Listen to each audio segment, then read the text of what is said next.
Tourism Indaba's 3-day product and services annual global event sees convergence by 6,000 exhibitors, buyers, hosted buyers and media delegates from 80 countries, whose 22 hailed from the African continent.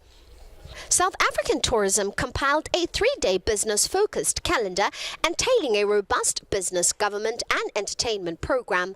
Responsible Tourism Business Conversations 3 engulfed the floor. From the perspective of the department, I think we talk about the triple bottom line. In terms of defining what is responsible tourism, we are looking into the issue of making sure that economically there is growth, but in a respectful manner. Environmentally, whatever that we do that with integrity. And from the side of economies, communities, we need to ensure that whatever that we do, we should not infringe. We are at Africa's Travel Indaba. This is market access.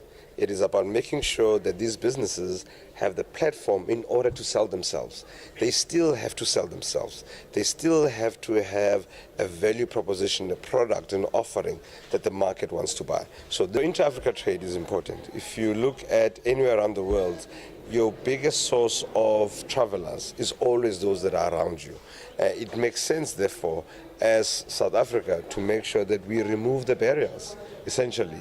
People can move freely between the two. Just to give you a sense of the current environment, 74% of our traffic of international travelers comes from the continent itself. That is in spite of some of the barriers that we have around visas, around connectivity, around cost and everything else. We asked participants how they adhere to responsible tourism. We are looking at a solution that instead of those poachers killing our source of tourism in Uganda, if a lion has eaten one cow, we can collect money and refund a cow rather than our 11 lions being killed, punished for eating one cow and killing a pride. So we are carrying out that drive. For water conservation, it is still a challenge, but we are doing a lot of tree planting. Our government is encouraging it to protect the ozone layer.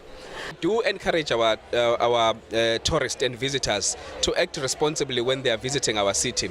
Noting that we are a water scarce city, we have engaged with our tourism product owners to say that they must educate and they must have educational or educative material in the establishment to save water.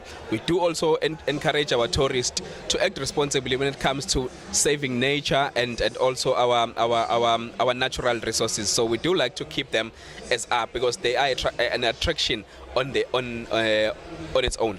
That every human being must be aware of water and the scarcity thereof.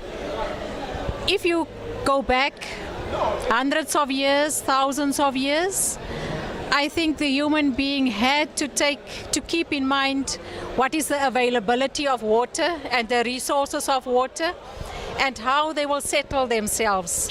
Cassia Kulu, Politics Sector News, CWTV, Durban.